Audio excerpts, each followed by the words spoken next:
এটা ৰাতিৰ ভিতৰত নিৰ্মাণ কৰা হয় ৩৭ নং ৰাষ্ট্ৰীয় ঘাইপথৰ এটা বিশেষ স্থান।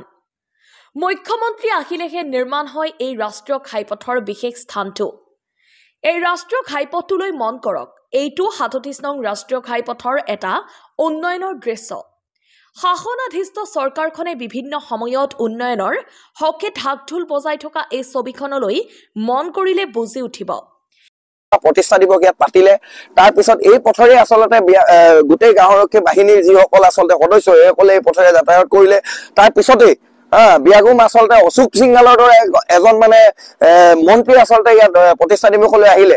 তেওঁ এই পথেৰে আচলতে যাত্ৰা কৰিছে আৰু যি ডুমডুমাৰ সমজিলা উপায়ুক্তকে আদি কৰি জিলা উপায়ুক্ত এই পথেৰে আচলতে অহা যোৱা কৰি থাকে।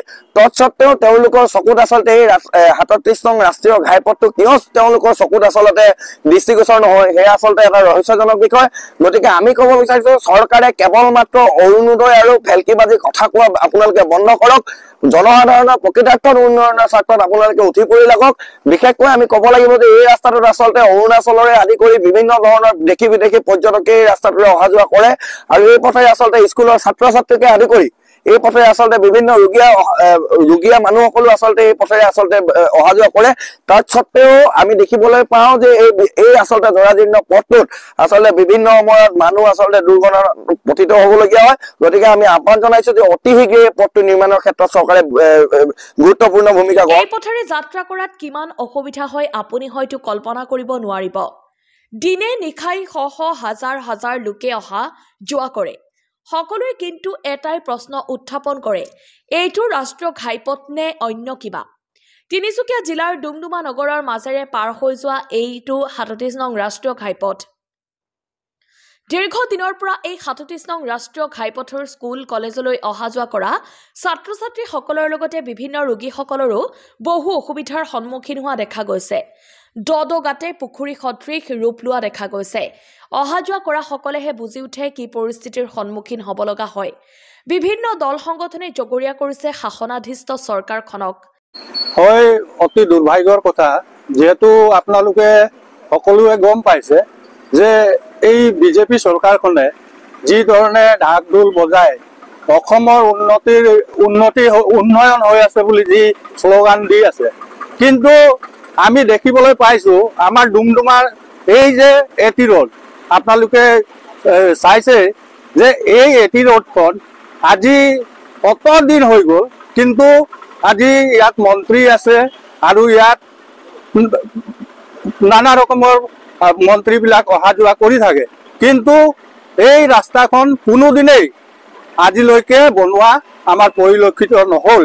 আৰু দুৰ্ভাগ্যৰ কথা, আমাৰ ডুমডুমাতে আমাৰ মন্ত্ৰী কেবিনেট মন্ত্ৰী আছে, তেখেতক এটা আহ্বান যে অতি শীঘ্ৰে এই ৰাস্তাখন বনাই দিব লাগে আৰু এই ৰাস্তাখনৰ যি মেৰামতি অতি শীঘ্ৰে কৰিব লাগে। এইকাৰণে কৈছো, আজি মুখ্যমন্ত্ৰী আহিলে বা কোনোবা বাহিৰৰ কোনোবা মন্ত্ৰী আহিলে তেখেতসকলে একে নিশাই ৰাস্তা বনাই দিয়া আমাৰ পৰিলক্ষিত হোৱা তেনেকুৱা উদাহৰণ আছে।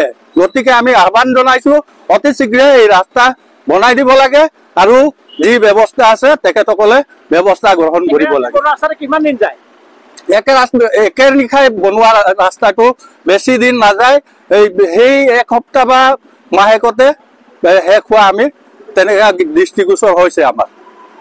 চৰকাৰখনৰ মন্ত্ৰী বিধায়কে এই ৰাষ্ট্ৰীয় ঘাইপথটোৱে অহা যোৱা কৰে, কিন্তু দেখা পোৱা নাই কি হৈ আছে ডুমডুমা তিনিচুকীয়া ৩৭ নং ৰাষ্ট্ৰীয় ঘাইপথৰ দুৰৱস্থা। খুব এটা পৰিতাপৰ বিষয়। আচলতে যি সময়ত অসমৰ মাননীয় মুখ্যমন্ত্ৰীৰ হাতত দুটাকৈ আচলতে বিয়াগুম বিভাগ আছে, গৃহ বিভাগকে আদি কৰি যি PWD বিভাগ আছে, তেওঁ আচলতে নিজে পৰ্যবেক্ষণ কৰি থকা আমি জানো। আৰু দ্বিতীয়টো কথা হৈছে যে ডুমডুমাৰ পৰা যি অৰুণাচল সংযোগী যি ৩৭ নং ৰাষ্ট্ৰীয় ঘাইপথ, এই ঘাইপথটোৰ আচলতে যি দুৰৱস্থা, সেই ক্ষেত্ৰত বিভিন্ন সময়ত আমি বীৰ ৰাষ্ট্ৰীয় অসমে বিভিন্ন সময়ত আচলতে প্ৰতিবাদ সাব্যস্ত কৰিছো, বিভিন্ন সময়ত সংবাদ মাধ্যমৰ লগত প্ৰতিক্ৰিয়া প্ৰকাশ কৰিছো। তাৰ পিছতো কিন্তু কোনো ধৰণৰ এই ৰাস্তাটো নিৰ্মাণৰ ক্ষেত্ৰত গুৰুত্ব প্ৰদান কৰাটো আমি দেখিবলৈ পোৱা নাই। আমি ক'ব বিচাৰিছো যে মুখ্যমন্ত্ৰী আহিলে নিশাটোৰ ভিতৰতে লাচিত বৰফুকনে যেনেধৰণে গড় নিৰ্মাণ কৰিছিল তেনেধৰণে কিন্তু কেৱল মাত্ৰ অলপ অলপ চেন গ্ৰেভেল পেলাই মুখ্যমন্ত্ৰী যাতায়াতৰ সুবিধাৰ্থে ৰাস্তাটো নিৰ্মাণ কৰা আমি দেখিবলৈ পাওঁ। তাৰ পিছত আকৌ সেই পুনৰ ৩৭ নং ৰাষ্ট্ৰীয় ঘাইপথটো আচলতে এক পুখুৰী সদৃশ পৰিৱেশ সৃষ্টি হয়। আৰু সেই পথৰে আমি ক'ব বিচাৰিছো যে বিভিন্ন এই পথটো আচলতে ক'বলৈ গ'লে এক আন্তঃৰাষ্ট্ৰীয় দেশ এখনলৈ যোৱাৰ এটা সংযোগী পথ। আৰু যি ৩৭ নং ৰাষ্ট্ৰীয় ঘাইপথটো আচলতে যি সময়ত চৰকাৰে গুৰুত্ব প্ৰদান কৰিব লাগিছিল বা পুনৰ নিৰ্মাণ কৰিব লাগিছিল সেই ক্ষেত্ৰত গুৰুত্ব প্ৰদান কৰাটো আমি দেখিবলৈ পোৱা নাই।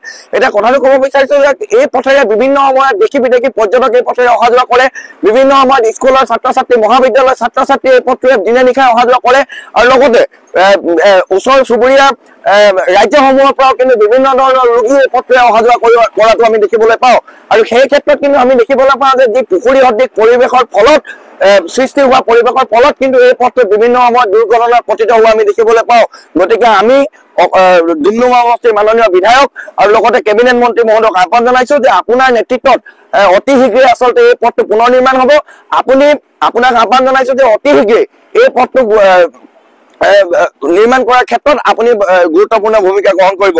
আৰু এটা আচলতে আমি ক'ব বিচাৰিছো যে বিজেপি চৰকাৰ নেতৃত্বাধীন চৰকাৰখনক যে আপোনালোকে কেৱল মাত্ৰ সেই 1200 টকীয়া অৰুণোদয় আঁচনি আৰু 1 কেজি চাউলৰ আপোনালোকে ভেলকিবাজি কথাসমূহ বন্ধ কৰক। প্ৰকৃতাৰ্থত উন্নয়নৰ স্বাৰ্থত আপোনালোকে উঠি পৰি ৰাখক। অসমৰ জনগণে আপোনালোকক নিশ্চয়কৈ দৃষ্টি নিক্ষেপ কৰি আছে। কেৱল মাত্ৰ ৩৭ নং ৰাষ্ট্ৰীয় ঘাইপথেই নহয়, আপোনালোকক ক'ব বিচাৰিছো যে বিভিন্ন সময়ত আপোনালোকে কিন্তু অসমৰ জনগণৰ হিতাৰ্থে কাম নকৰি বিভিন্ন সময়ত অসমৰ ৰাইজৰ বিপৰীতে কাম কৰিবলৈ আমি দেখিবলৈ পাইছো। গতিকে আমি আহ্বান জনাইছো কেৱল মাত্ৰ ৩৭ নং ৰাষ্ট্ৰীয় ঘাইপথেই নহয়, বিভিন্ন অসমৰ মৌলিক সমস্যাসমূহৰ ক্ষেত্ৰত আপোনালোকে গুৰুত্ব প্ৰদান কৰক। আপোনালোকক এটা কথা আহ্বান জনাইছো যে অতি শীঘ্ৰে মুখ্যমন্ত্ৰী